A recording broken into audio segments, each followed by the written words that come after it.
এখন তো তালি হলো না, নিজস্ব তাইলেই খালি তালি দেন।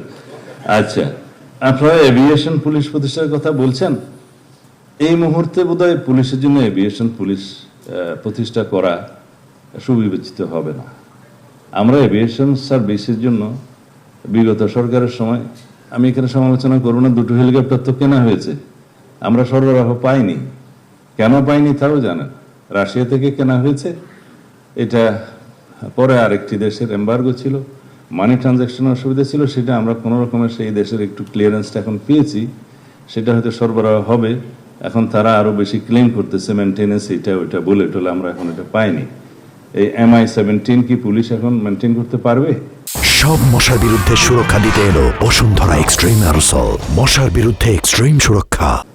যেটা মেনটেন করতে পারবে সেরকম অর্গানাইজেশনের জন্য হলে অসুবিধা নেই, কিন্তু আসার পরে এই দুইটা দিয়ে আমরা স্টার্ট করব।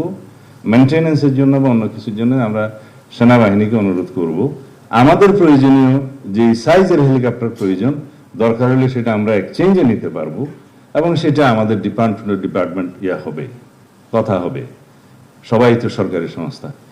কিন্তু এভিয়েশন সার্ভিস আলাদা এই মুহূর্তে না করে, র্যাবের একটা হেলিকপ্টার আছে, সেটাও মেনটেন করা হয় না। আমি রাজশাহী যাওয়ার সময় সেই র্যাবের হেলিকপ্টারে আসে, আমরা সেগুলো রিপ্লেস করতে পারিনি। এভিয়েশন সার্ভিস ইনশাআল্লাহ কোনো এক সময় গঠিত হবে, যদি আপনারা আপনাদের সেই টেস্টে উত্তীর্ণ হন ইনশাআল্লাহ।